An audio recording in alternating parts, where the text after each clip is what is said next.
Okay, thank you. Next, any questions? Okay, next one on our agenda, number 3, approval of the minutes from September 14th. So you have a couple of minutes. Any correction, question, discussion before any motion?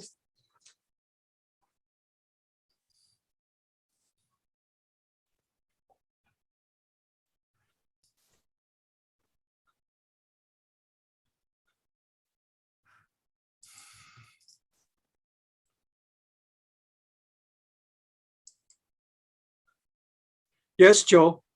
Well, if there's no discussion, I move to approve. Anyone second? Okay, Amy second. Okay, Amy or who else? I think Amy second, or did someone else? Oh, okay, thank you. So all in favor? Wait. I've got a poll for this. I'm going to launch it for the approval of the minutes. Okay. All eligible voters, please vote. Here it comes.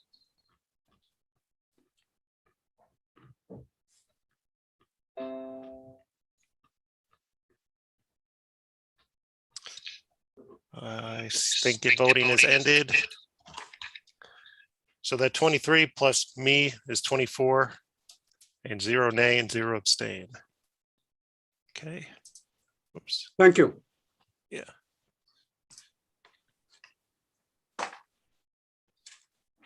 Number 4 on our agenda, remarks from me. Good afternoon, everyone. I have several business matters to report to you. First of all, the September issue of Faculty Senator Update, or FIY, was sent to you and all faculty members and also other colleagues on campus. Second, on September 16th, I attended the Board of Trustees meeting by Zoom. At the meeting, I made a few remarks, and you can see my remarks in our September issue of Faculty Senator Update, or FIY. Number 3, or third, so far this semester, we have accompanied the Chancellor, the Provost, to visit 4 colleges and academic units.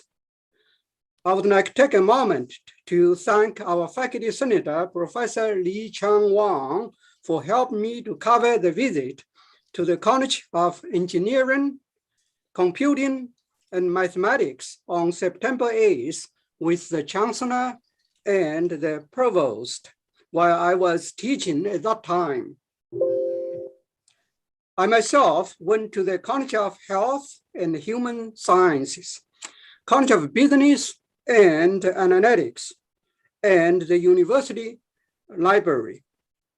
The attendances varied, usually between 20 and 50 faculty, students, and staff members.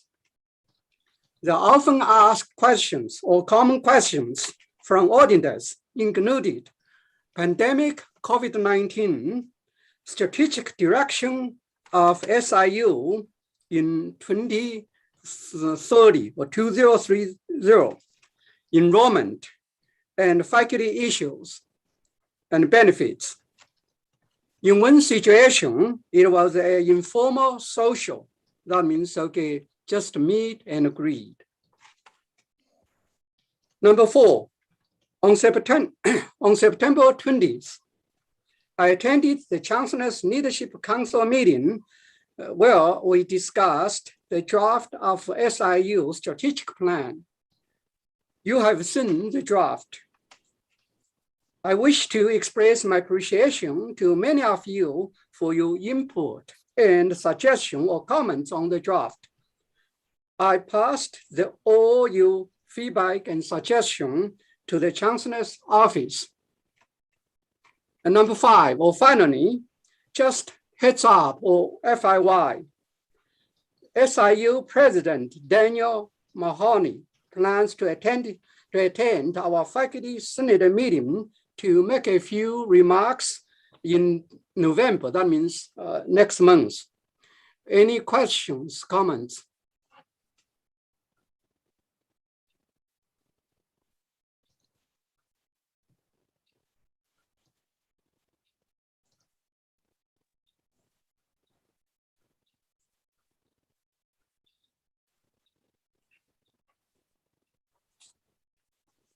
Okay, so no questions, no comments. I will move on. Number 5 on our agenda, and we will do slightly modification of the actually variation of the agenda. In other words, Chancellor Liang will call in at around 2 o'clock. So just heads off, we may yield our time and opportunity to him. And in the meanwhile, I would like to invite Provost Mira Kumaraja to address any question, answer. Provost Kumaraja, I think I saw you there. Yes, I'm here. Thank you and good afternoon. I don't know if you want me to make a few brief remarks and then answer questions or however you want it. Whatever you feel Okay. most comfortable, you like. Sure, I can just give like updates on 4 items and then open up the floor for questions as people might have. So the first one, I've just sort of titled Managing During COVID. And so I wanted to start out by thanking all of you and all the instructors on campus who have helped to keep things going. We are in week 9 of the semester, so we are kind of like in that second half. And the updates on this is that right now we are in the process of ensuring compliance with the governor's executive order in terms of like employees as well as students. And so in terms of like our students, those who are enrolled in completely online, totally online, do not have to do the compliance of getting vaccinated or do the weekly testing, but for the rest they do. And as of this morning, 72% of our students are, vaccinated and complying. And then we got an update from the dean of students in terms of the number of students that they are still sort of trying to get in touch and get them determine their getting them to comply. So we have about, I think, like 17 students on campus and about 300 and let me see how many 300 plus students who are off campus, and we're in the process of making sure that we reach them, and they are attending panel hearings through the Student Rights and Responsibilities Office. So these students are on interim suspension and they have a chance to get compliant. Some of the students who have been contacted have said that they had not looked at the email or they didn't realize we were serious, that they have to get it done, that they have to update. Some of them have the documentation, they just haven't uploaded it. And so the Dean of Students Office is in the process of doing that. These instructors are also being informed that these students are on interim suspension and that they're going through the hearings, and the guidance is being provided to the instructors. So that is the latest as of this morning. And the second item is about the several searches that are ongoing. We have 2 searches for the Dean of the College of Arts and Media and the College of Liberal Arts, as well as several school directors and then 20 new faculty. All of those are ongoing this semester. And the third item is about is recruitment related, and that is the open house we had yesterday. So we had 155 students, prospective students and their family members and friends attend that event. It was face-to-face. Last year, the October open house was virtual. This year it is face-to-face, and we have the next one in November. So we have 2 each semester and 1 in July. So we had 1 in July, and then these are the 2 open houses. In addition, we also have SIU Day. We had to cancel SIU Day last year, and this year we are having it on October 20th. And so this is the event that we had started hosting recently, starting in 2018, where we invite students with high school students within a 2-hour distance and offer to support them in terms of transportation costs, so they can drive into Carbondale, spend a day on our campus, and participate in hands-on activities. And so want to thank all of the academic programs for helping to contribute those items. And students get a link where they can go online and check which activity they want to attend. And they also get to spend a day and have lunch on the campus. So we are bringing that back on the 20th of October. So kind of like enrollment related, I usually provide like an update in terms of where we are on applications. It's hard to believe, but we're already counting out. We are 45 weeks away from the start of the fall 2022 semester. And so our numbers are here. I'll just share that with you. So I have them in 4 categories, like first-time, full-time freshmen, then on-campus transfers, off-campus transfers, and graduate students. So in terms of the first-time, full-time freshmen, our applications are up by about 31%. So we have 2,278 applications so far. So we are comparing to last October at this time. So we are up 31%. In terms of our actionable applications, we are at 1,543. So students might apply, but they may not finish the application. Once they finish the application, all the documents are there, it's actionable. So that is 1,543, and that's up 65%. And then in terms of admitted students, we have admitted 1,204, and that's up 70% compared to this time last year. In terms of on-campus transfers, we are at 453 applications. That's up 15.6%. So we have more applications, but in terms of completed actionable applications, we are down 8.6%. So we have 139 that are actionable. Out of the 139, 118 have been admitted, and that is down 5.6% compared to last year at this time. In terms of off-campus transfers, we have 73 applications, and that's up 73%. In terms of actionable applications, we have 30, and that's up 87.5% compared to last year this time. And then admitted students, they've admitted 25 students, and that's up 92%.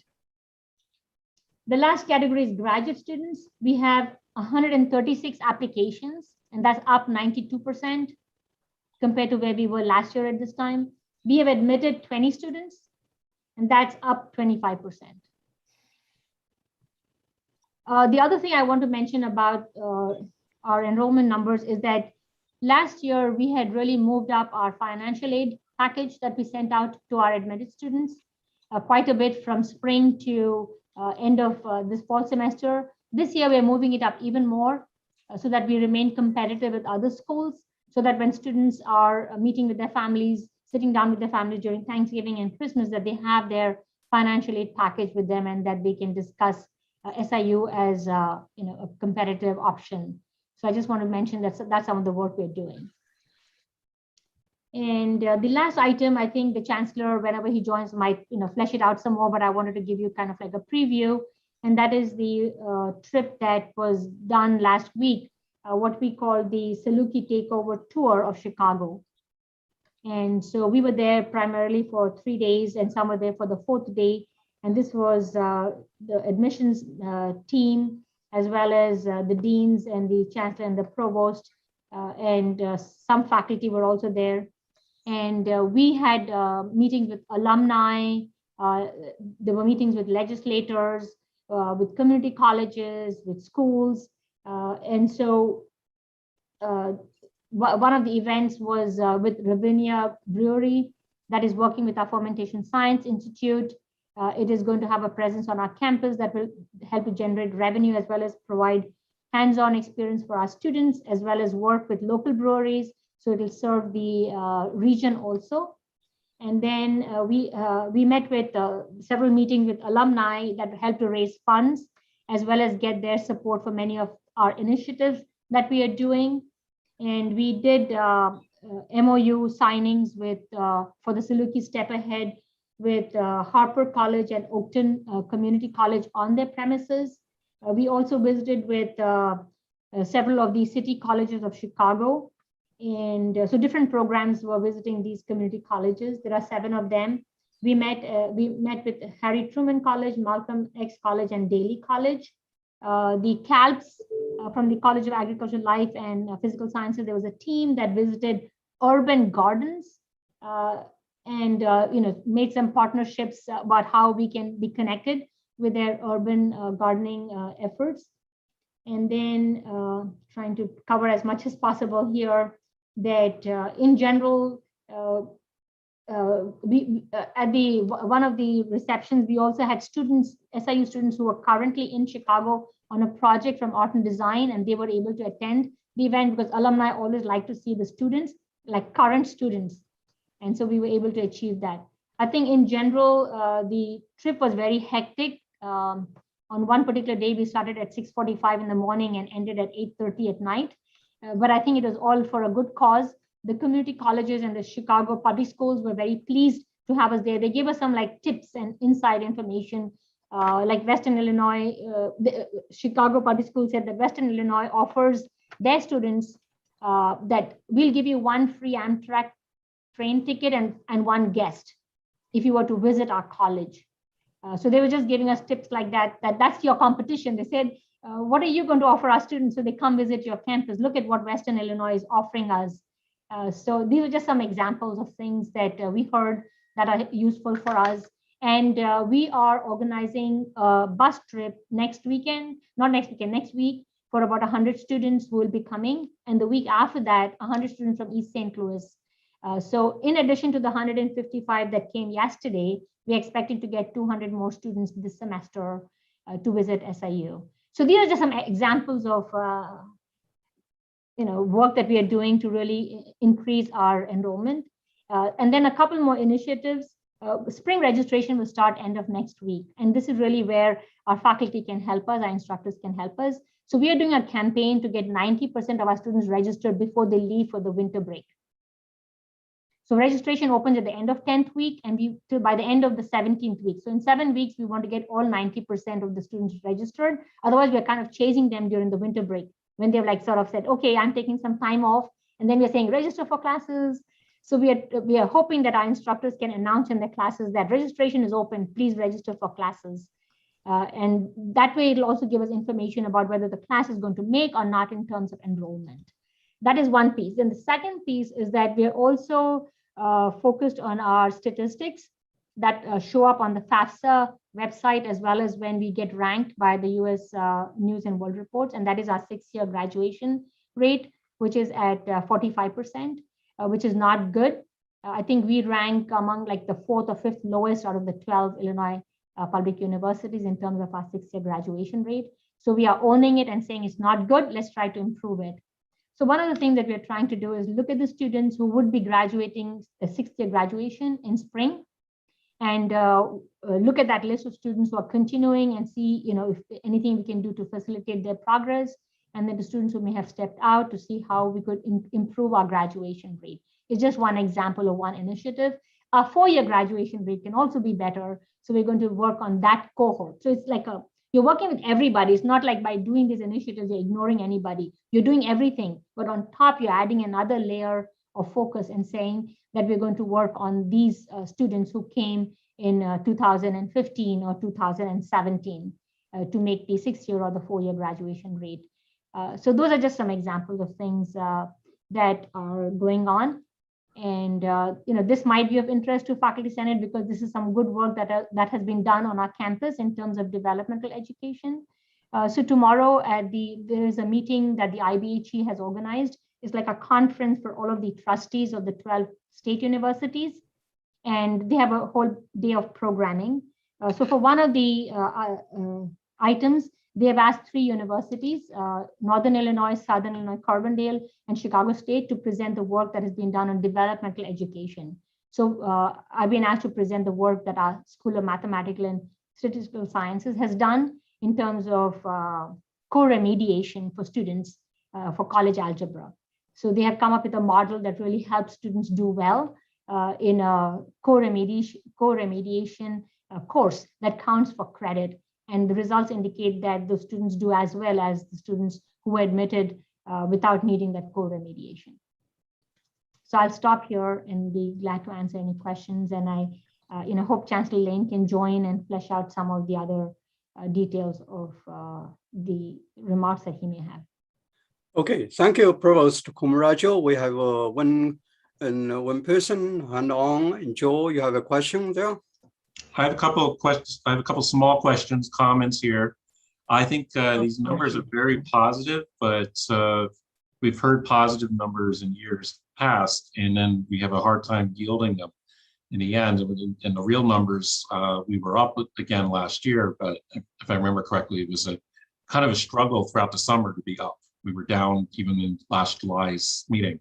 So I'm reasonably optimistic, but I guess I want to turn our attention more to something that I asked you personally yesterday. I talked to Wendell yesterday about your trip last week. So I have a comment and a question here. So the question is, what new insights, strategic insights did you learn from your trip last week that you're going to adopt in going forward in terms of getting our, and recruiting and retention? And then I guess my other question, really, my comment, but it's a question as well, is I'm gratified to hear that we're doing some things with retention, but we have a long way to go with retention. We've not been focusing all that much, to be frankly honest, on that in recent years. I think it's a moral tragedy that we are only graduating 45% in 4 years. We're a public university. We have a mission to the public at large. We are failing 55% of our students if they're not graduating on time. I think we could do a lot better, and I think we need to all commit ourselves. I'm sorry, I'm not on preaching here, but we need to all commit ourselves to doing a lot better with that. Too many people are being, not graduating, we're not doing our full potential here. So we can do a lot more with that. We got it, Joe. So in terms of like the insights, in terms of the trip that we made, is that I think that, Shame. and we are planning some of those activities, is to, so we are planning some of this is to actually take some of the information to the students. So students apply and they're admitted, but then we're not yielding those students. And so some of the work that, and I understand that SIU used to do it previously, is to go into Central Illinois, go into Northern Illinois, and actually host events where you're bringing the student, advising them, getting them registered, and like closing the deal. So we're going to be doing more of that and figuring out how we're going to sort of the logistics of it and the location, whether we want to do it on the premises of the schools or close by to the school premises. So that's one thing that we learned. We also learned that there is a population out there that doesn't want to leave Chicago. They want to stay in Chicago, but continue their studies. And so reaching out to that group, because in other cities, they may want to leave the city and go somewhere else, but in Chicago, they really want to stay there. So that's another piece that we learned. And I agree with you that there's a lot of work that needs to be done with retention. And it's a marathon. It's not like a sprint. You cannot fix it overnight. It's something that we have to do over time. And we are focusing on that. And so just looking at this group of students who came here 4 years ago or came here 6 years ago, gathering the data of how many may have gone somewhere else and finished. So we're getting that data from the National Clearinghouse that they may, or for us, it might look they left, right? They're not there, but they may have completed somewhere else. So that's the kind of information that we are looking to gather because it might seem one way, but it may not actually be accurate. So they may be in a community college, they might be still studying and doing a little bit at a time. So that is the work that we'll be doing. Thank you, Provost Kumarajo. Next question from Inan. Thank you, Dr. Lee. Dr. Kumarajo, I think you began to address this around retention and finding out the factors as to why people leave. But I also wonder if there's some work that could be done on this campus to take a look at some of the faculties that do have strong retention factors. Like I think the College of Agriculture has done a very good job with their retention rate and persistence rate. And so I'm wondering if it would be, maybe looking at some of the areas where we have been successful And what can we learn in order to begin to superimpose that on other faculties in order to help those other students and programs and schools, colleges? Thank you, Elaine. I'm glad you asked that question, because those are some of the first things I did when I came into this office, is to share the retention data by college with each of the deans. And then to ask them, look at your top retention programs that are top, and then look at what are the best practices there. So the conclusion was, this is what we learned. Programs that are a little bit more like lockstep, that are a little more structured, tend to read, because they build these cohorts of students who know each other. That's one. Those programs that have a clear sort of end, like they have very high placement, lots of internship opportunities along the way, those tend to be very, very successful in retaining their students. So there are some examples of what is really helpful for these students is to, first of all, they come, they get to know each other, and then they have a fairly structured program. Not that all should be like that, but if you're asking, okay, which are the ones that are able to be successful, and those that have clear an ending point where the students say, okay, if I do this, that's what's going to happen to me. And the alumni are very engaged, and they provide this internship opportunities for the students as well as placement. So those are some of the things that we have learned. Thank you, Provost Komarajo. And next one, we'll have a question, Jennifer Sherry. Hello, Provost. Good afternoon. It's a beautiful afternoon. I just wanted to kind of piggyback off of the question or the comment about retention and how it is a major issue.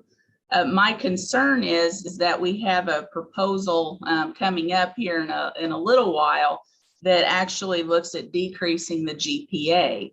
So is that something that should be a concern? Should we be looking at that? I know that it's not the only cause why we lose students or why we do not retain them, but it's just something to ponder and something to put out there on the forefront. So we just need to really look at all variables on why we're having an issue with retention.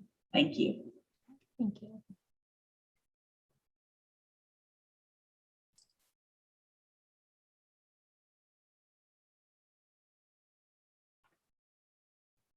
Okay. We know we have a comment. We have a comment from Joe on the chart. So, and also Professor Brown has a comment there too.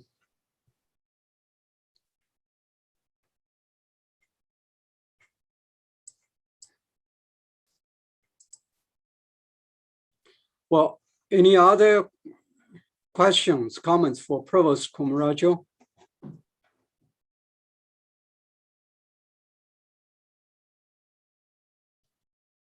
Do you still have a question, Inan?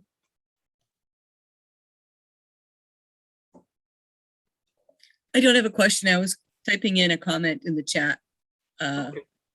So I've heard from students that the earlier they're engaged in something that helps them see a career path, the more likely they are to stick to their program. So even things like getting them engaged in service learning activities through their coursework or research opportunities can be really helpful in that process. Maybe that's. Thank you. Dr. Farhan Chowdhury, you have a question, right? Yes. Thank you, Professor Lee. So, Provost Komarajo, I have a question for you. So the question is like, how do we increase our graduate enrollment? That is something that we are probably not too focused on. And one of the things I've noticed recently that our graduate school is probably not well staffed.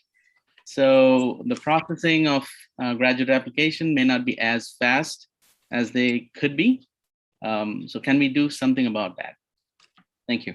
Yeah, thanks, Farhan, for your question. This is kind of like an interesting puzzle, because for undergraduate admissions, the processing is done centrally. But for graduate applications, it's done in a decentralized way by the academic programs. So the grad school doesn't determine the admission. So the grad school processes the application, sends it to the unit, and then the unit may have a certain deadline, like say if it's December 15th. The applications are not generally processed until that date. So unless the academic program like starts, say, okay, as soon as an application comes in, the review committee is going to meet and then admit or not admit. That could be one step. Or if 15th is the deadline, you wait for all the applications and look at all of them because you can only admit a certain number. If you're going to give assistantships, that's a process. So it's a little decentralized. That's one piece of it in terms of the processing speed. Another program may have January 15th or February 1st as the deadline. So there is that lag. That's one piece of it. The second is that even the recruitment tends to be done more in a decentralized way. I've informed the deans that there is budget available for two things. One is program-specific marketing. So either the unit can ask for sort of support from the college or from the provost office, that would be supported, program-specific marketing. The second thing is for the recruitment. So for example, a graduate program at one of their regional or national conferences, they might set up a table or pay for an ad to be placed on the conference website. That costs, and that is something that could be supported centrally from the provost office to really reach out to students who might be interested in the graduate program. So these are examples of things, but really the effort is more done more at the academic unit level. And so I'll just give another example. The Fulbright applicants come to the graduate school, but then they have to be reviewed by the academic unit and admitted. Now, Fulbright students are students who are coming from various countries who have been identified as the cream of the crop, and they can go to any of 3 universities. And they usually will go, and they don't need financial support because they're getting funded by their country. And they go to the one that answers first. They can go anywhere in the world, and they pick 3 universities, and they say, but the one that answers first. So even that is not processed very quickly by the academic program. So the graduate program coordinators in every academic unit do that work. And it may be just like whatever the practice is, makes most sense for the academic unit, that's how they do it. So that would be something that would have to be sort of worked on at that level. All right, thank you so much. Yeah. Okay, we have 2 more questions here. Marcus, first, then after that, Mike. Marcus. Thank you. Just to get back to the retention question, because we all feel strongly that this is something that's critical, and we know that retention is something that if we can retain our students, it helps us as much, if not more, than recruiting and keeping students. We have the accounting freshman interest group in our accounting program. I know a lot of units have LLCs within their colleges, but the freshman interest group is different. We have students that usually about 20 in the group that first semester, we put them in the same courses, up to 4 courses together as freshmen, because as a lot of the other units have, we don't see our students traditionally until they become juniors. That's when they start taking their major level courses.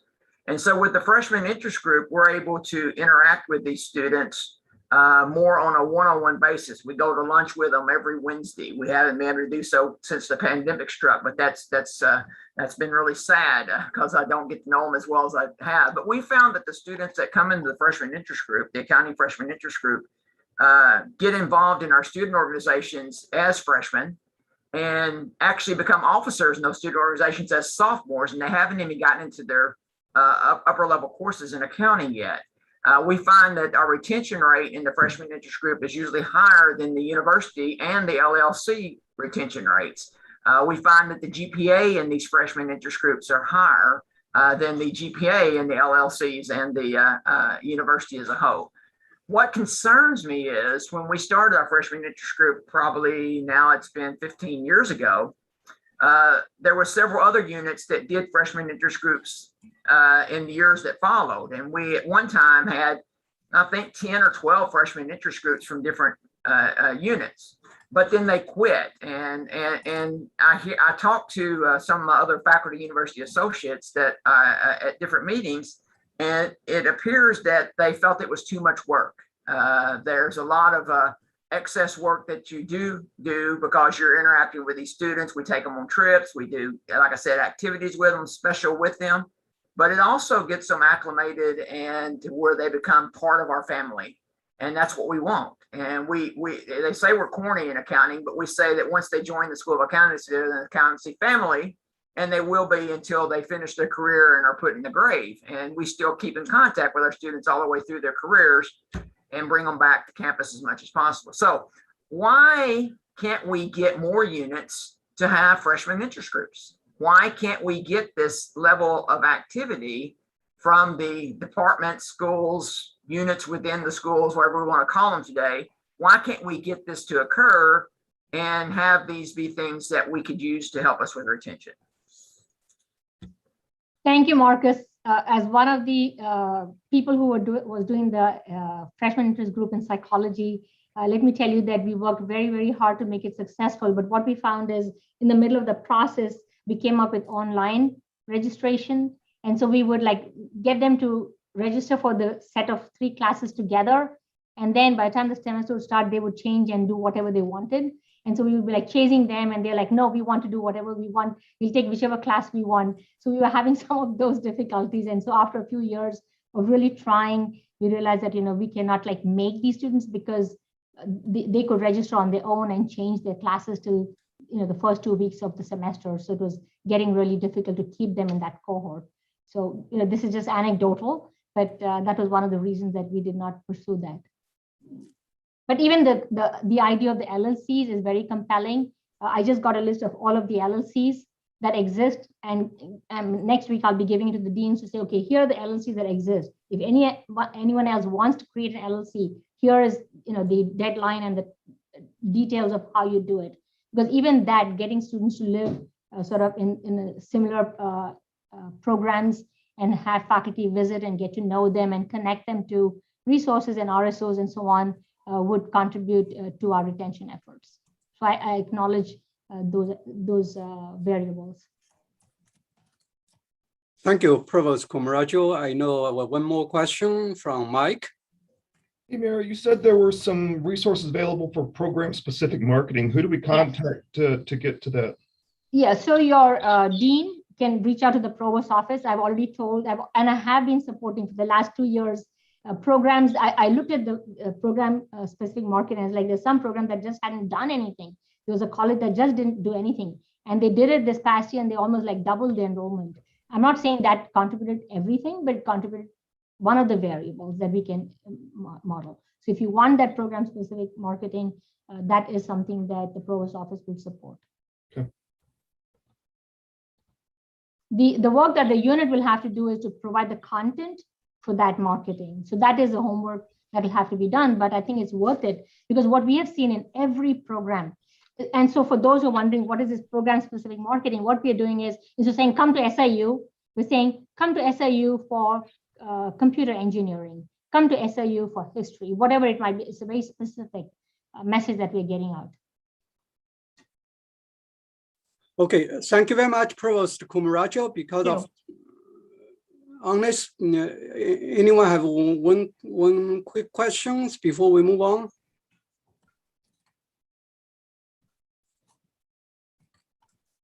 All right. So Chancellor Lane will call in around 2 o'clock. So we need to budget 15 minutes for him. Therefore, we need to move on. Thank you, Provost Kumaraju, for your time and update, and also so many senators for your good questions. On our agenda report, number 6. So, and executive committee, and in fact, my report pretty much similar to what I said a few minutes ago with one more addition. That means last Tuesday, we had the executive faculty senate executive council meeting, and we had almost everything on the agenda except the committee. On the committee, in fact, they sent something late, committee at large yesterday, and then our faculty senate executive council voted, and 10 people voted yes to put it on the agenda to send to you yesterday, and one didn't, one person said no, would like to postpone it. So we think about 10 or 15 minutes committee, and on committee, well, report to you about the committee at large, just one update. Otherwise, any question for me? Okay, then the election committee and Bethany, could you please give us some update? Yes, I can. Give me 1 second. That's not what I want. Right. Okay. So currently there are 3 members of the Judicial Review Board whose terms are going to be up in December. So Josh and I are working to send out an email call for nominations to all faculty, and that should go out this Friday. We will then give 2 weeks for those nominations to come in, at which point nominees will be vetted by the executive committee and the committee on committees, and then will be brought to the faculty senate for voting on, most likely in the December meeting. At which point then they will begin their 3-year terms. I'm going to just put a quick link in the chat to the requirements for those nominations if anybody is interested in taking a look. And that is all I have at this time. Thank you, Bethany. The next one, Undergraduate Education Policy Committee, and we have Joe and Amy. So all floor will be yours. Okay, so we have one resolution this month. I just want to also give an update real quick on something we tabled last month. We tabled renaming the School of Journalism. As I understand, the 2 units are still having negotiations over that. These would be the marketing program within the College of Business and the School of Journalism. So we've opted as a committee to give them as much time as they need to hopefully come up with something more amicable between all sides, and then we'll bring something forward again to the faculty senate when and if that happens. So we have one item today, which is a recommendation, a policy recommendation. Did everybody get the resolution in time? Got the resolution? Okay, so I'd like to really turn this over to Tamara. I saw Tamara here, and is Wendell also on the call? And I guess Lizette's here. So I guess all 3 of you could field any more technical questions you might have. I yield the floor to our 3 esteemed guests.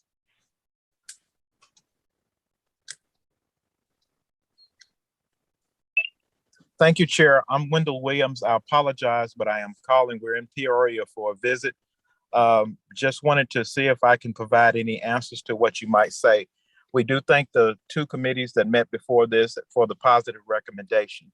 And I don't know if you want me to explain the resolution or the recommendation, but I'm here to answer any questions that you might have.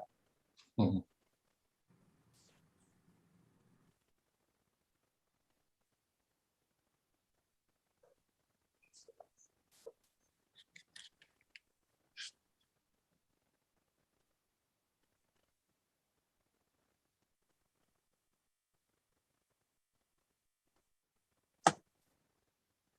Any questions?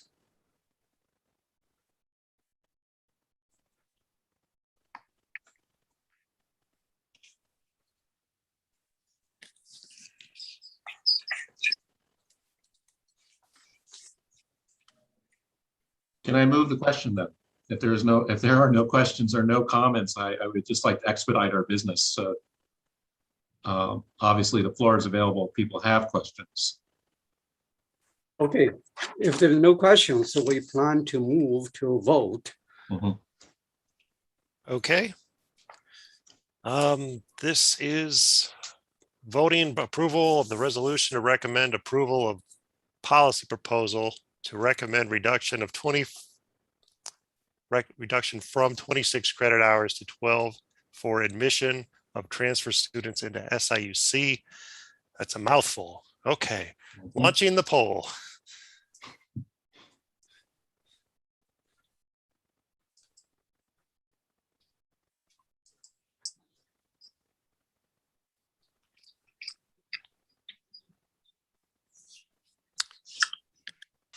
Okay. The results are 25 plus 1 for me for yay. So it's 26 yay and 1 nay.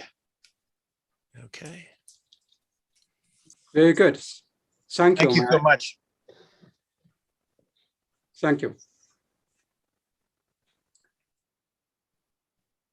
Okay, next one on our agenda, Budget Committee, Marcus and Jenny. Yes, we actually met as a committee last week and have discussed some directions that we are looking to go for, some things to look at for this year. And we have get some requests out to get some information and more data. And hopefully we will be meeting again real soon to start working on some of these things that we talked about. Jenny, do you want to add anything to that? No, other than we have a great group and have a full plate, and we are going to be flexible with what's happening with the consultant while just sort of continuing this transparency with the numbers. So we want to be useful to you all. Any questions for Budget Committee?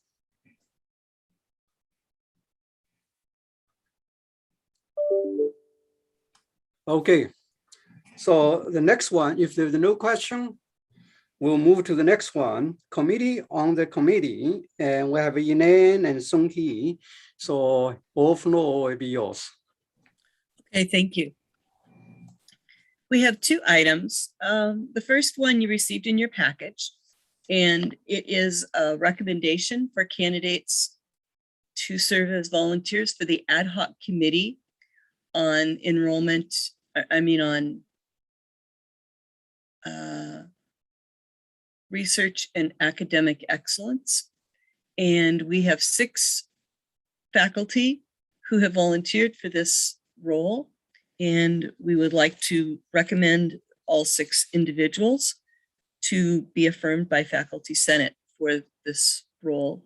This is the Chancellor's Committee that was prompted by the U.S. World News and Reports issue here on campus, and their role will be to try to make some recommendations around how we can improve our ranking over time. So is there any discussion on this item?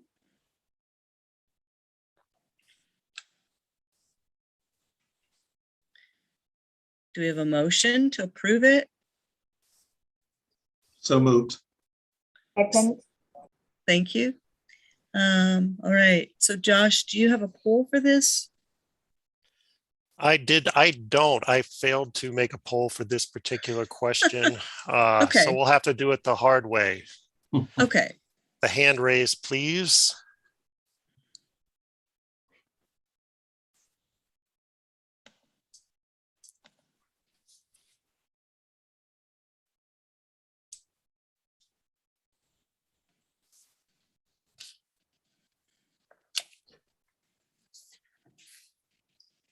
The hand raise is for the yay, by the way. Mhm. There are some who have not voted who are eligible to vote.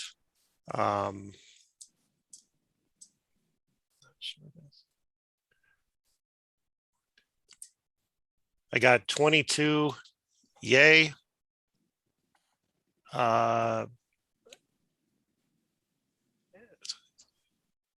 25, let's make that 25. Some people use different symbols than the hand raise. So 25 yay, and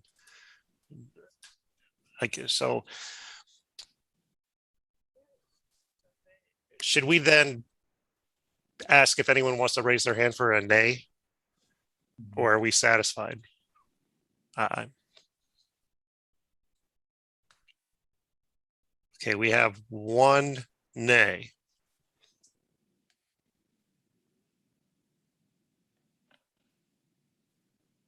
Two nays, it looks like.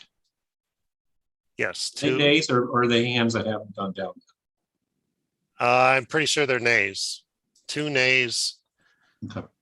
I think that was 25 yays I said. Thankfully, this is being recorded, so I can review it later. Okay. Okay. Thank you very much.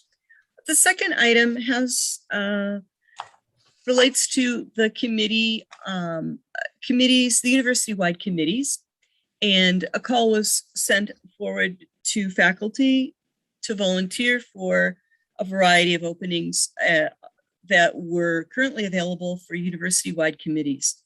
And before I go forward, what I do need to ask for is a waiver for the 5-day rule, because this did not go out with your package. It came out to you yesterday. So in kind of keeping with the rules of our operating paper, I would like to acknowledge that and first of all ask for a vote to waive the 5-day rule on this particular item. Any I second motion? Any second? I second that. Okay, All right. so we're going to, We're going to vote to suspend our operating papers regarding the procedure. Okay, we'll have to do this with the hand raise again. I have a poll for the actual approval of the slate. I did not think to make a poll for the Okay. voting to suspend, so. Do we need to do any discussion before we do the vote? In case there is any. okay, we need to have a discussion, you're right, before we have a vote. Okay, let's put a hand down. Okay, we have a motion here. I think Joe second, and we need to have a more discussion. I can weigh in. On the executive committee, I voted no because of the Open Meetings Act, not because of the 5-day waiver rule. The state law is predominant over any policies that we may have. And while I have a feeling this is not controversial, it is a final resolution. And so I just wanted to raise that. And so I had voted to postpone this for the November meeting. And I know it sounds like a technicality, but you know, I'm a lawyer.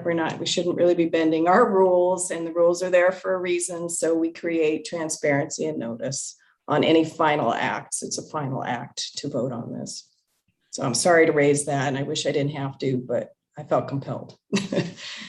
Thank you, Jenny. Excellent comments. I really appreciate you speaking out. Very important. That's why we have open paper. We follow the rule and policies. Any other comments, questions? I agree with what Jenny said, and if it was a policy matter, I would be more along the line. If this is a committee appointment, that's why I feel that it's one that we could probably waive and move forward on. However, it would be nice if in the future that on committee requests, if we could get them a little earlier from, sometimes they come in late, and so committees are jumping through the hoop to get these done, and they want to get the people on the committees because a lot of the committees are already meeting. And so it's just a comment I want to make, that it would be nice if we had committees requests came in a little quicker so that we could make the recommendations and get them before the Senate in an opportune time. Thank you, Marcus. I know the members on the committee have been working very hard. I know a lot of work for them. And yeah, in the meanwhile, we want to appreciate their hard work. And as much as we need to stick and follow the policy and 5 days rule. Thank you. Any other comments, questions?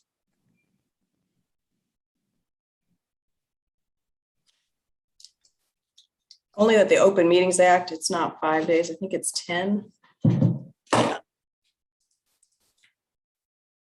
No, actually, agenda posted at least 48 hours. So we didn't even have the 2 days. I think the 5 day is what we have in our operating Yes. paper. operating It's more paper. protective. Yeah. We may want to, think about the 48 hour as a change if we're looking at changes in operating papers later.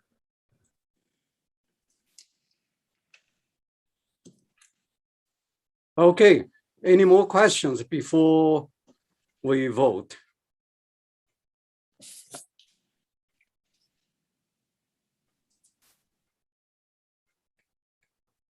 All right, so we're ready to vote, Mike? This is the vote to waive the rule, correct? Yes. Okay, so please, if you yay, please raise your hand now.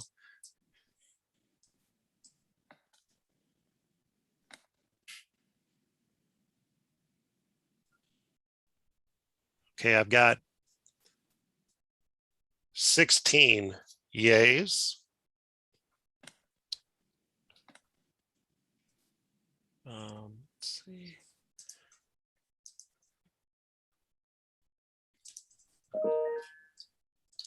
Okay, if you are a nay, please raise your hand now.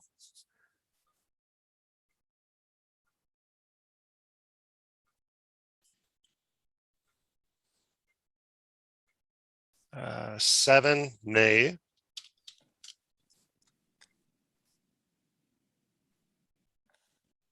And then lastly, if you abstain, please raise your hand.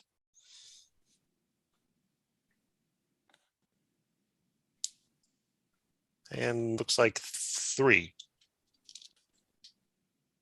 Okay.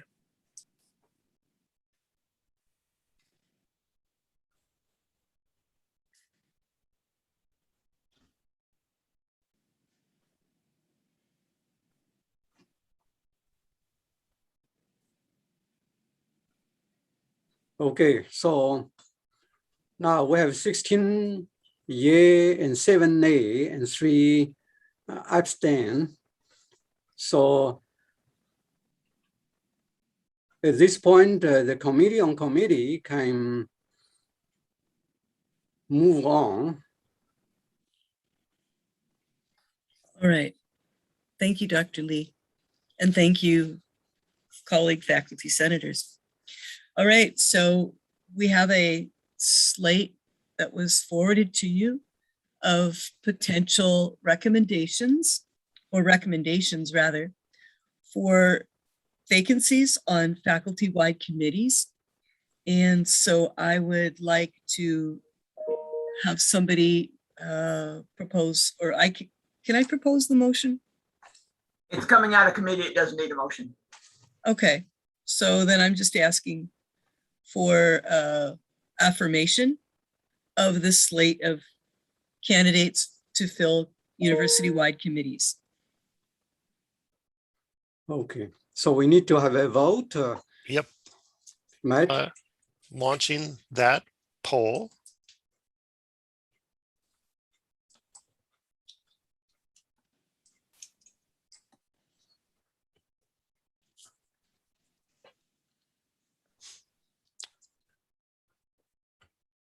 Okay. Okay, well, couple coming in. Okay, it appears it's finished. So 23 plus myself would be 24 yay, and 0 nay, and 3 abstain. All right. And I noticed that our Chancellor Nan is here. Chancellor Nan, okay, great. Thank you very much, Chancellor Nan. Good timing. Good afternoon, everybody. Good afternoon. Thank you, Dr. Lee.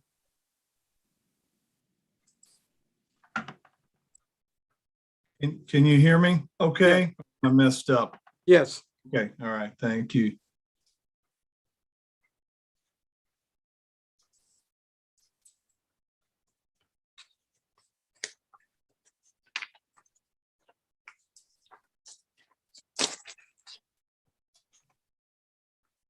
Dr. Lee, you're the boss. I'm used to taking orders from you. Do you? Oh, okay, yes, go ahead. Yeah, Now, all the floor is yours. Well. I saw there's a connection. We cannot hear you. Okay, please Thank go God ahead. this is being recorded. Okay. Please go ahead, Chancellor Nan. Oh, okay. All right. Well, it's good to see everybody. Hope you're doing well. I know that you've got a busy agenda, and I'm just part of it. And so thank you for giving me an opportunity to just sneak in and to say a few words. I never want to miss these meetings because I feel like I'm out of the loop if I do that. So thank you, Dr. Lee, for keeping me connected and making sure that I don't stray too far away from this very important group. So I appreciate everyone being here. We actually just finished a session with Richwoods in Peoria.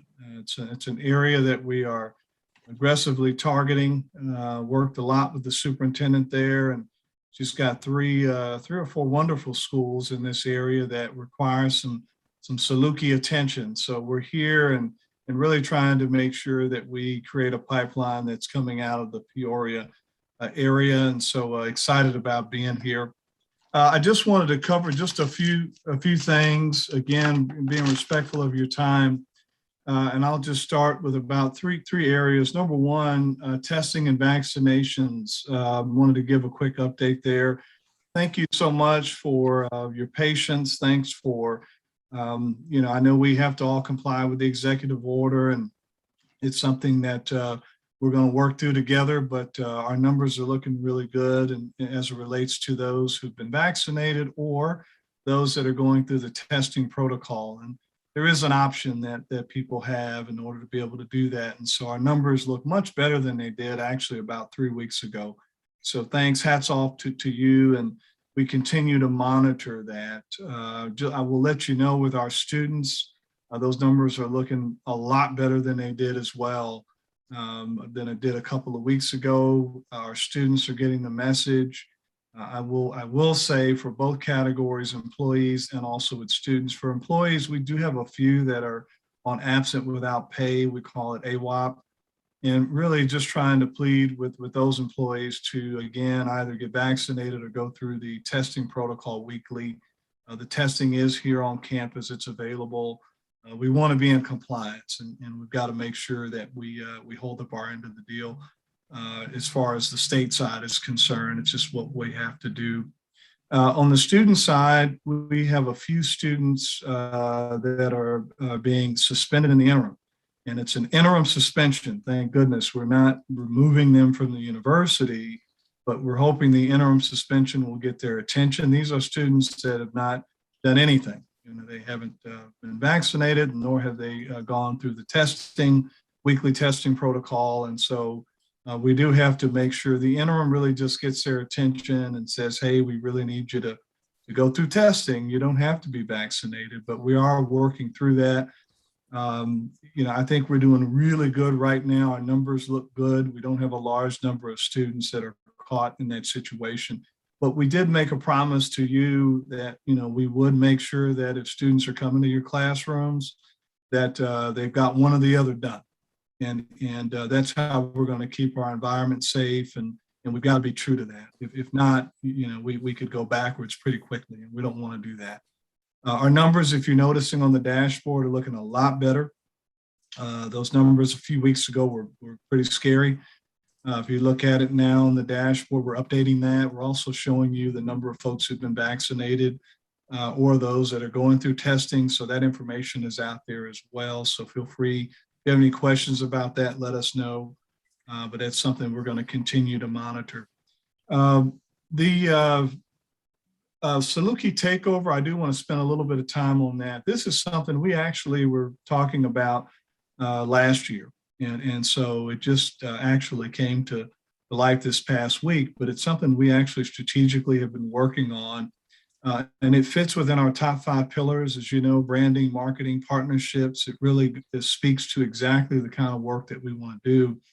But this takeover really started with us trying to get what I call an advantage over other universities in the state and out of the state. And we wanted to do that by first approaching our state reps and also our senators. And so we started actually here with the Southern Illinois Sweep or Swarm, whatever you want to call it. But that happened here locally, utilizing people like Senator Bryant, Senator Fowler, Representative Jacobs, a lot of the folks in our area, Representative Severin, to really get us immediate access to our high schools and our superintendents. And we did not want to be the university that just sets up a table outside of the cafeteria and hopes that students walk by and sign up. we wanted direct access to seniors and juniors in an auditorium form where we could get to them directly. And that's exactly what we've been able to do with our Southern Illinois superintendents. They've been very, very open for us.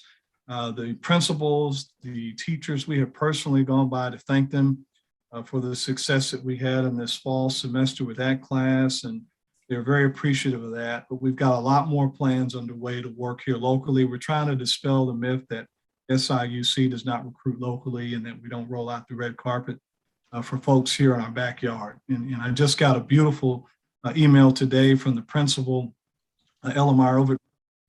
Everybody has a kid at Murfreesboro, make sure you thank the principal and the superintendent over there. We had them on our campus for their homecoming. Outside of Woody, they utilized the big tent to have their homecoming dance, and they absolutely loved it.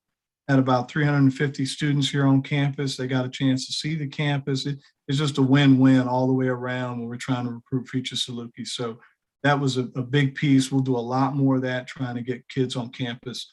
I'll talk about that in just a second.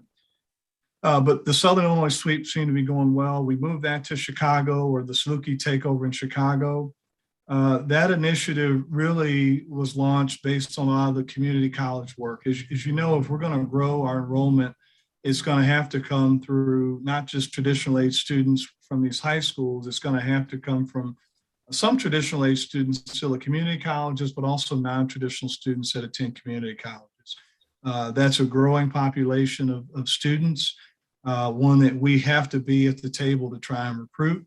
The Saluki Step Ahead is something you're probably reading about. It's the only agreement in the state with our university and 48 community colleges, with the Illinois Community College Board. That's a big feather in our cap, speaks volumes in terms of us being able to lock that deal in, where the agreement is the first 2 years is at any community college, the last 2 are with us, which can be at a distance. So we know that doesn't feel like it, but when you're in Chicago, it does feel like we're about 5 hours from Carbondale.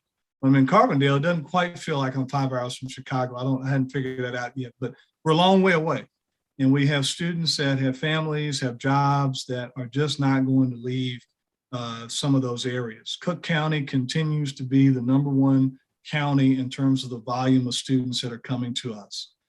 It just is. It's so many students up there. We're not getting nearly enough from that county, which is why we went up there to really talk about how we can attract more. So that was the idea. But the agreements that we were able to sign, and I have a document that hopefully we sent around, or Dr. Lee, for this group. You're free to share that information. It gives a whole play-by-play of every day that we went through in that particular meeting in terms of what we were doing to sign these agreements. And we tried to Facebook Live some of that too, so you could stay tuned to what we were doing. Hopefully you got a chance to see some of those agreements. We were at Chicago, City Colleges of Chicago, meeting with the chancellor there. It's probably our second or third meeting with him and his team to set up some agreements there. Thanks, Dr. Odom, Dr. Morris, Dr. Kamaraju, and others for the equity and accounting and some of the agreements that we had there. We then moved that on to Harper College. Harper College is a great community college up there in Chicago area, and worked to deal with the Saluki Step Ahead agreement. They're very excited about our programs that we have here. They like to add more to the mix of what we're doing. So I know Mira's going to be talking with them a little bit more about that. So really excited about that. We also went out to Oakton Community College. Oakton was very excited about us. We had 6 academic partnerships that were signed, 3 with city area community colleges, met with several state legislators, state reps that really, again, helped us get access into areas of Chicago. Had over 500 alum that were up there as well. The alumni base in the Chicago area is just humongous. Really trying to capitalize on that. During my listening and learning tour, they talked a lot about more visibility. And so we're able to take up the new Imagine SIUC billboards and really showcase those boards. We got a lot of feedback, positive feedback. They were very excited to see that. We actually met Father Brown with Senator Burris there and had a great discussion, conversation with him. Talk about history, and a legend and a scholar, and definitely has a heart for SIU Carbondale. So it was really refreshing to hear his words at the event that we had in the Chicago area. A lot of media coverage, which is really what we were looking for, not because we wanted to show off or anything, but we did want to make people more aware about what we were doing and not be a secret. Bragged a lot about each one of you from our faculty and programs. Our deans were in attendance. I think they had a great time networking and talking to different administrators at colleges and high schools in that area. We'll do a lot more of that.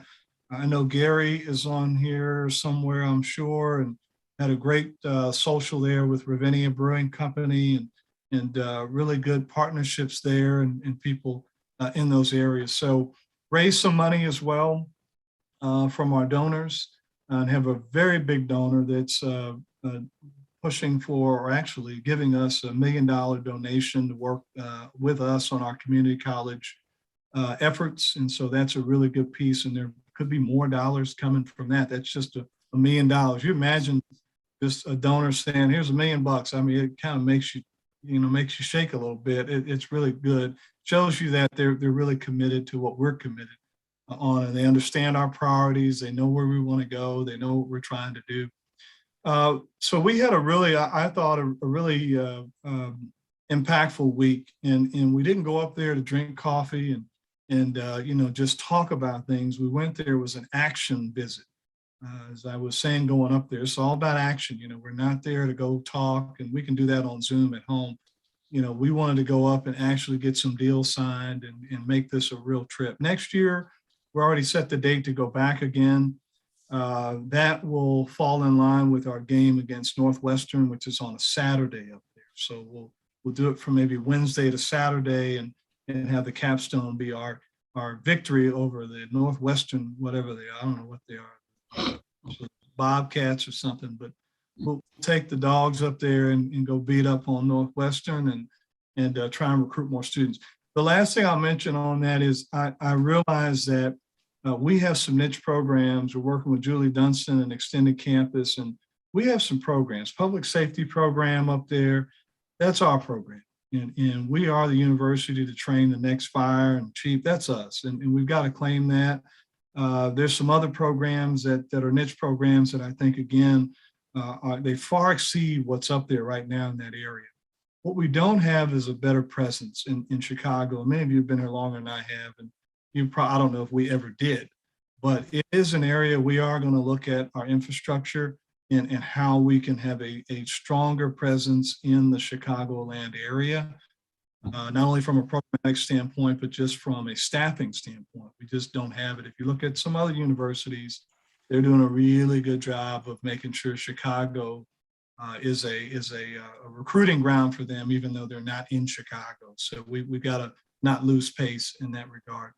So overall, those are just a few things that we've been working on. You've been able to stay in tune. Last piece I'll throw is our strategic plan. We're putting finishing touches on that. So thanks. We had a lot of feedback from faculty.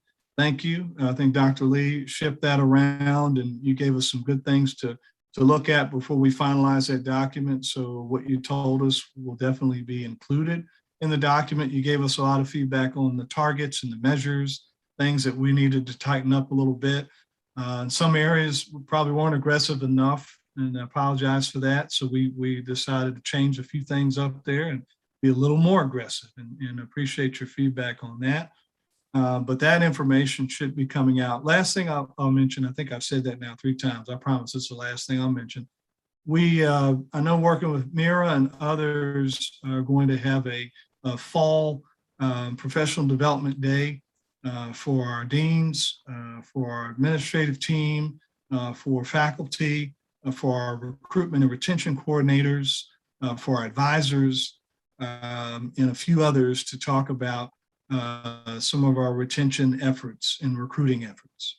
And that will hopefully happen next month. It'll be a day for us to debrief on what we did over the last recruitment cycle and it will give us an opportunity to make some changes, to look at what worked well, what didn't work so well, what support is needed. But that group will also be setting some of their targets for the next academic year in terms of recruitment.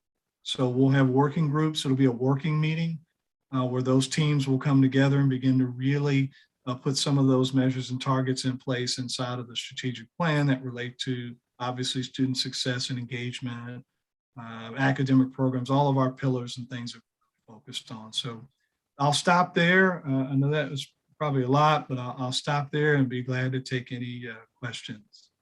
Thank you, Chancellor Nan, and your report and update are extremely helpful, especially you are very busy on the road.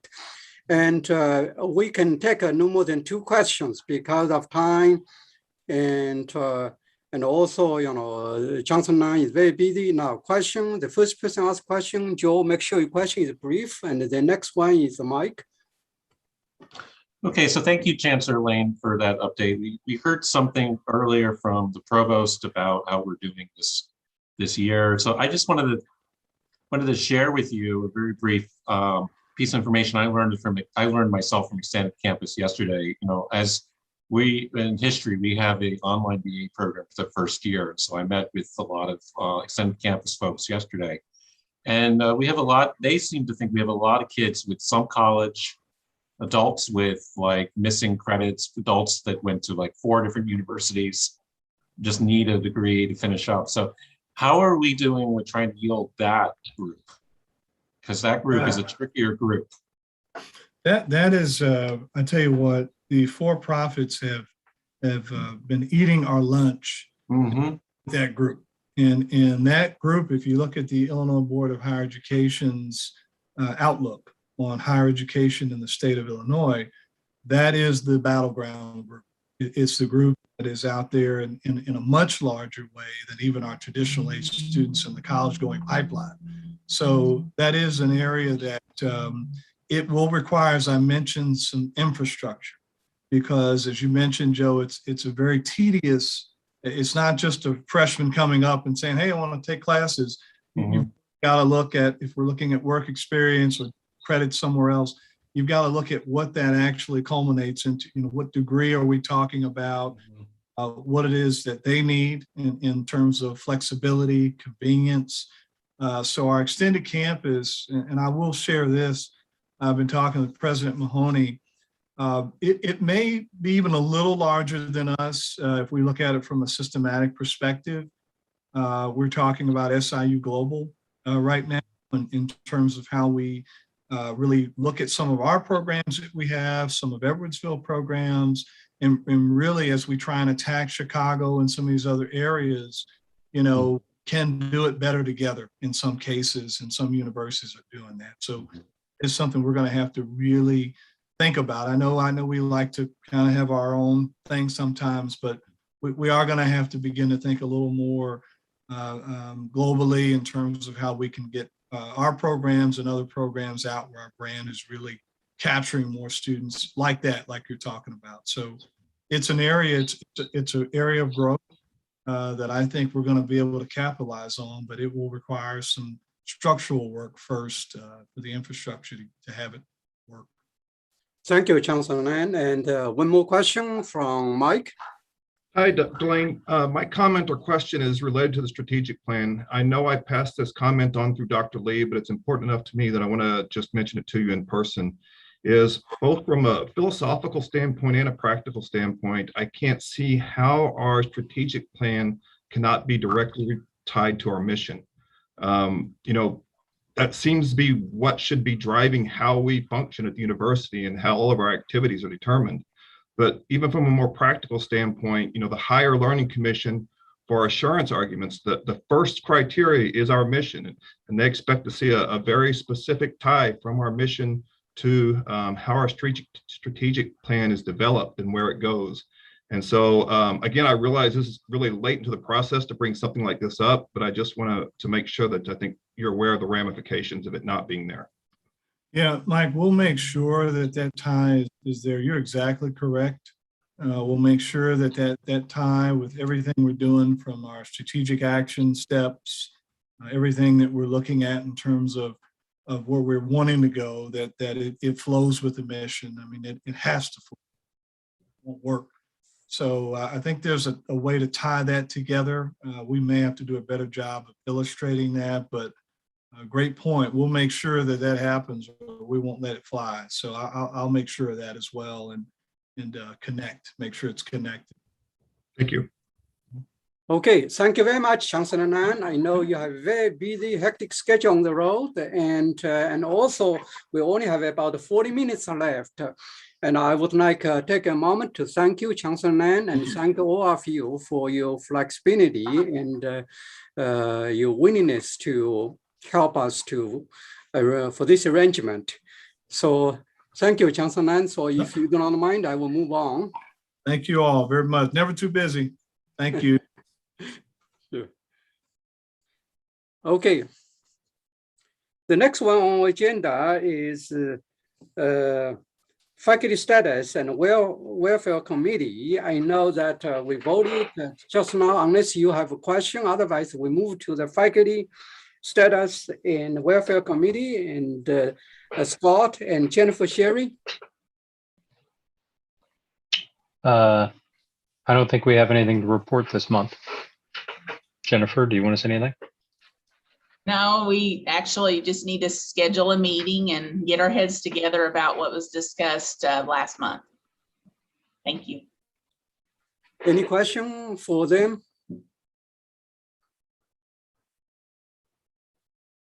Okay, thank you. And governance committee, and Jay and Lee Chang.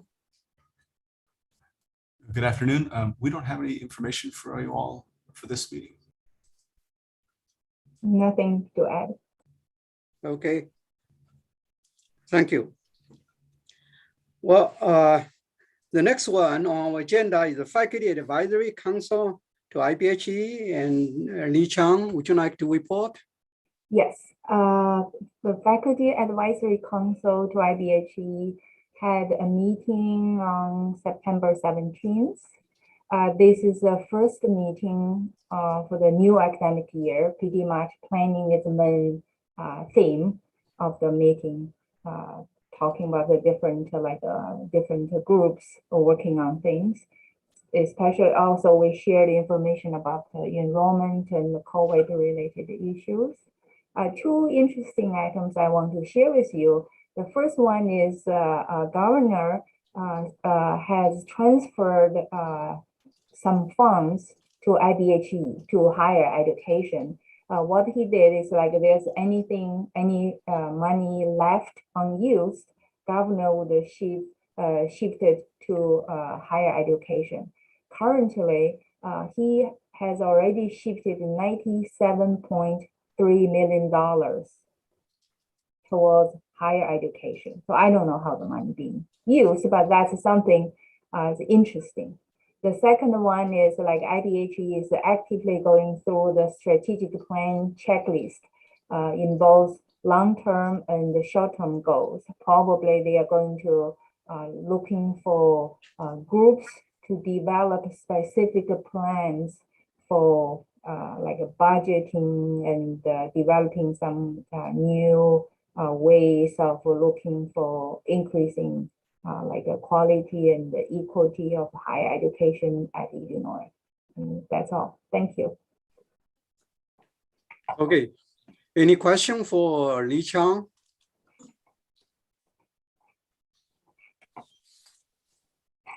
Okay, thank you, Lee Chang. Now, Graduate Council, Dr. Jinghua Li. Yes. Hello. Graduate Council met this past Thursday on October 7th, and the research spotlight had two presenters, one a faculty from the School of Art and Design, and the other a senior who recently received Illinois State Innovation Awards. And then 4 RMEs were approved to rename the Advanced Coal and Energy Research Center as the Advanced Energy Institute, and to eliminate the MS track of Supply Chain Management and Engineering program as a joint program in colleges of business and engineering. to merge SOM departments, so School of Medicine departments of anatomy, physiology, and biochemistry, and molecular biology into one department of biomedical sciences, and the RME to rename the Touch of Nature Environmental Center to Touch of Nature Outdoor Education Center. And then the Graduate Council next meeting will be on November 4th at 8 a.m. on Zoom. Thank you. Thank you, Dr. Junhua Li. Any question for her? Okay. Now, the next one on our agenda is Vice Chancellor of Research, Dr. Gary Kinsel. I know you are here. Hi. Thank you, everybody, and good afternoon. I just have a couple of very brief announcements. First, I want to mention we have some new staff in our units over there. We have Sarah Kronlein is now the staff support person for the Human Subjects Committee, and Chris Massey is the staff support for the Institutional Animal Care and Use Committee. Along with Amy Ruffing, we now have a fully staffed Office of Research Compliance, which I believe is the first time that's been true since I started this position 2 years ago. So I'm very pleased that we finally have all of the people that we need to support compliance. I'll mention also that the SIU system has hired a staff person to help us with export control here on the SIU Carbondale campus. Her name is Brenda Martin, and she's located over here in Woody Hall in an office right next to mine. So if you have any questions about export control or anything like that, you can come directly here as opposed to getting in touch with Todd Wakeland via email and talk to Brenda. So finally, in terms of staff changes, Jennifer Harris, who was helping with the Institutional Animal Care and Use Committee, has now been reassigned as the director of the animal laboratory or the laboratory animal program. That is due to the retirement of Joe Semeka last spring. So Jennifer is a veterinarian, a trained veterinarian, who worked in private practice for a number of years and is an excellent person to have in charge of our laboratory animal program. So if you do use laboratory animals in any of your research, she will be the one who's in charge of those subjects at the present time. Couple of other just very brief things to mention. There is an upcoming Sustainability Research Conference that's being sponsored by the Illinois Innovation Network. The conference is scheduled for October the 29th. And I know that we had quite a number of students and faculty participate in the conference that was held last spring. It is a virtual conference. Last spring, it was sponsored by Eastern. This fall, it's sponsored by the University of Illinois in Springfield. And as I said, I know we had a number of students participate last spring, and I'd certainly encourage anyone who has an interest in sustainability in all forms to consider making their students aware of this as an opportunity to present their work. I think we had a few students actually win some awards last spring, so it'd be nice if we could do something similar again this fall. There is the Illinois Innovation Network is also sponsoring a grant funding program right now. The due date for the funding for the proposal is December the 6th. It does require you to have a partner at another Illinois Innovation Network hub. And so the hubs are spread out all over the state, Springfield, Edwardsville, Champaign, you name it. Virtually every university has a hub. You would need to have a partner at one of those institutes to apply for this grant. So, but we've had faculty win these awards in the past, and certainly it's worth doing this if you think you've got a good idea and you've got a partner to submit the proposal with. And then the last thing I want to mention, this is kind of an exciting thing, and some of you may have heard about this already. We received notification earlier this summer that a proposal that we had applied for through the Illinois Department of Commerce and Economic Opportunities Wet Lab program had been funded. This is a proposal to create what we're calling the BioLaunch Core facility in the McLafferty Research Annex. It is a $2.7 million award and will allow us to establish a biotechnology laboratory, an analytical laboratory, an instrumentation laboratory, and an economic development annex. And so this laboratory facility will become a sort of a central source for people that want or need access to various types of laboratory or biotechnology instrumentation. It will also be a place where we can catalyze business development in the Southern Illinois region through the Business Development Annex.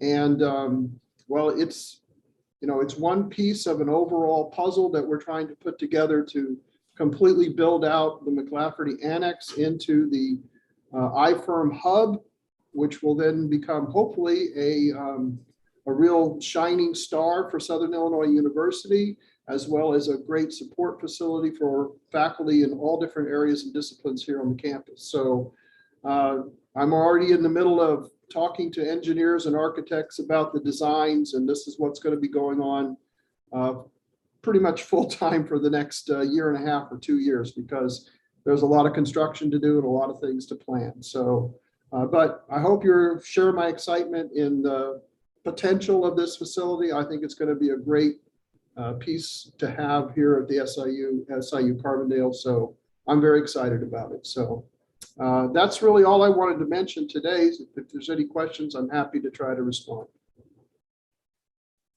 Okay, any question for Gary?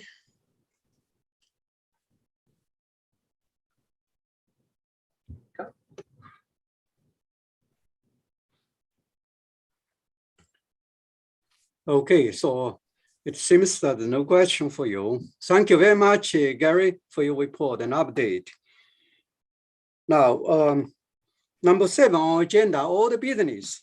So still by Zoom for our November's meeting, that's our discussion. I know our Faculty Senate Executive Council agreed next month we will do it by Zoom. So any discussions?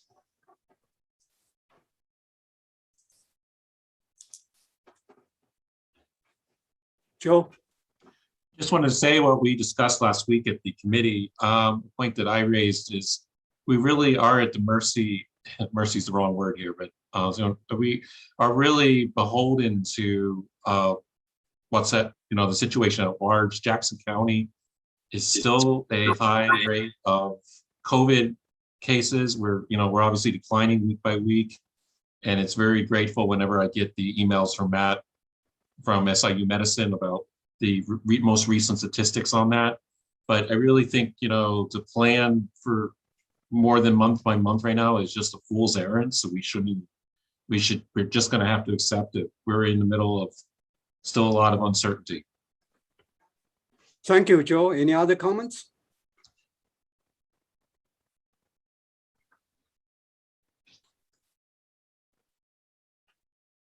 Okay.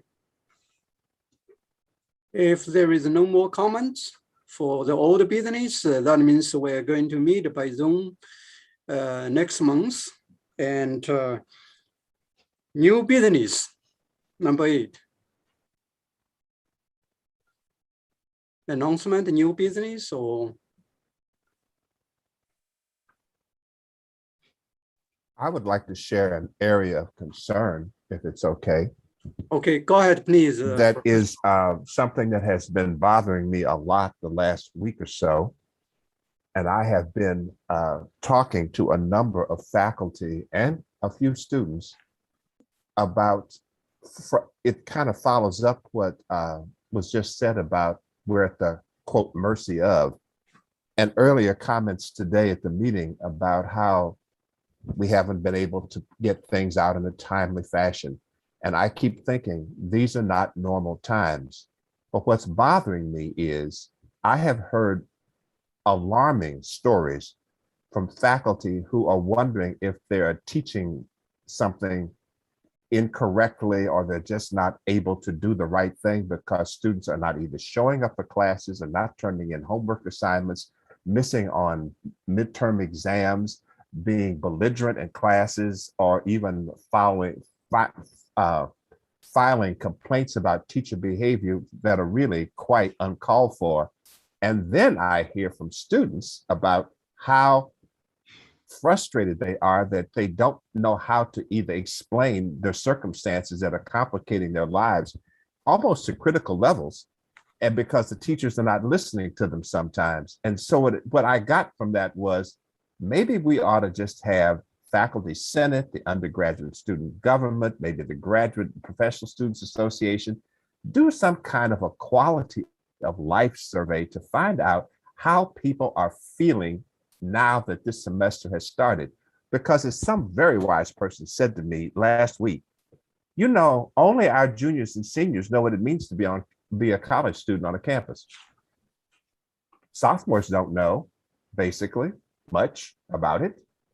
And the freshmen didn't even know how to graduate from a high school in a normal starter setting.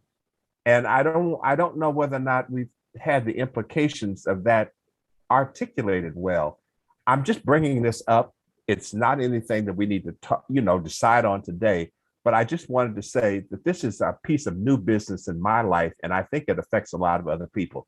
I sent this note out to some other people, but I just wanted to make sure I said it for the agenda today. Thank you all.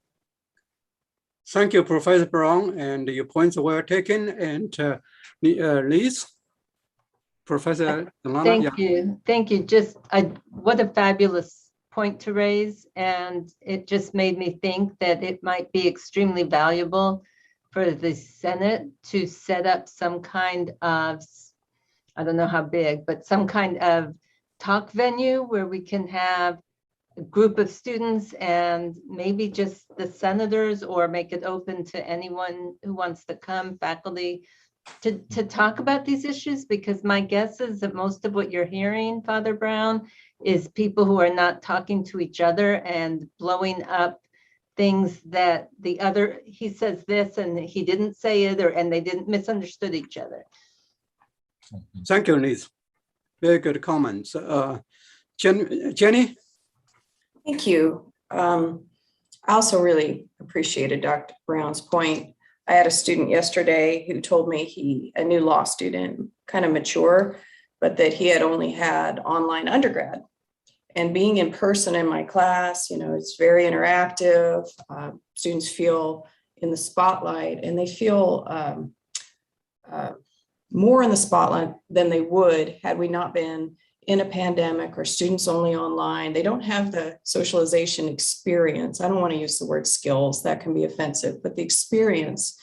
And I was really glad he told me, because it gave me pause to think about how I can help these students get used to this again, because it's a really important part of life.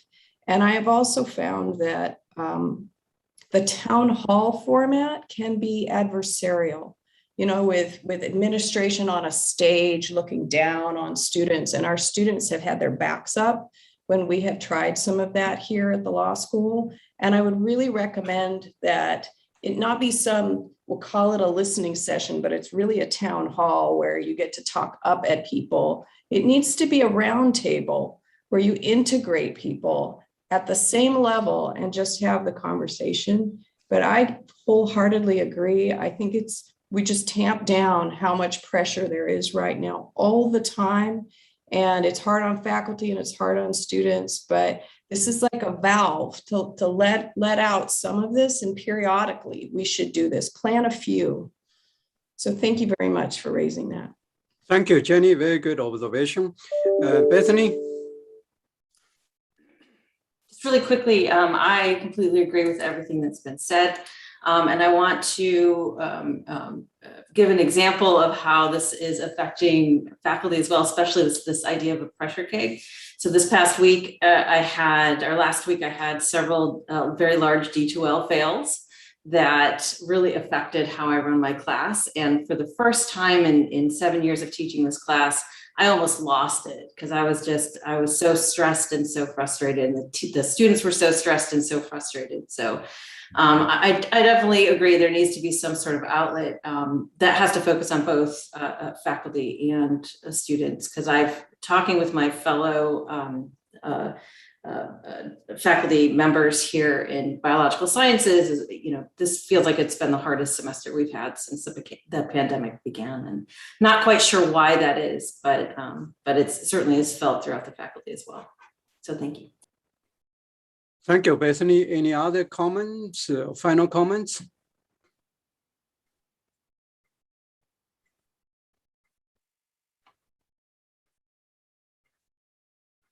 Okay, so no more hands, no more comments. Now, Well, is there a committee that could help orchestrate this? Don't we have a welfare committee? okay, yes, okay. Scott and Jennifer Sherry, would you like to? Yeah, it definitely needs to be addressed. We can put that on our agenda to discuss that upcoming and report back to figure out what type of venue, what type of organization that it needs to be. I tend to agree. It's kind of like a free-for-all when you have a stage of people that are just there, and then everybody in the audience is just kind of, it just gets ugly sometimes. So we need to just make sure that we do it in the right way, and that we're sensitive of all comments and concerns and questions, because it is very serious and it can affect things in a negative way very quickly. Thank you. Any comments from you, Scott? No, I agree with everything Jennifer said. Thank you. Just want to add one last point. This semester is the first time in my entire teaching career of 20 years, I threw somebody out of the classroom. And the student was so sort of wound up and unused to in-person teaching. He actually said to me, I wasn't going to, he said, do you want me to leave the class? And I'm like, okay, and so, because I could tell he was standing up, arms raised, feeling raw that day for whatever reason, I wouldn't know. And he and I have done great ever since. And I just want to remind everybody that this doesn't have to escalate. Like, if we have these opportunities, we can actually come to even better points after, and just to sort of be hopeful about this. This shouldn't be a sad thing to do. This is a good thing to do. So. Thank you. Thank you. Thank you, Jenny, and thank you, Professor Brown and other faculty members for sharing your comments and feelings. Very important. I hope our faculty status and welfare committee will have a discussion on this. Thank you all. Now, if you do not have anything else, we will come to final agenda. That means we have nothing else. We may need to adjourn them. Oh, we have a comment from Provost Kumarajo. Yeah. Yeah, Eugene, I just want to share that in addition to the pandemic, what may be also going on is fall semester is different from spring. In the sense of spring semester, you have a midterm break, like after 8 weeks. We are in the 9th week. So typically this is the time when both students and faculty need kind of a break. So there's a little bit of build up to that point. And fall semester is unusual in the sense there's no break till Thanksgiving. So it's a pretty long haul for everybody to hang in. So that's part of, it's in the mix, in addition to being in the pandemic and teaching with masks and so on.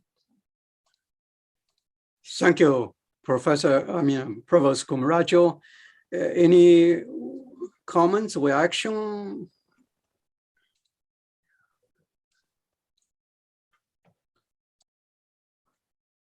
Okay, any final comments before we have a motion to adjourn the meeting?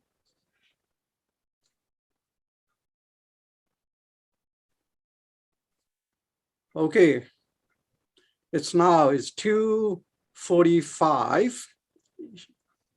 So 15 minutes ahead of the schedule. You can either decide to stay here or a motion to adjourn. Second? Second. Okay, so faculty meeting joined. Thank you very much. I appreciate your patience. Sure, buddy. Bye-bye.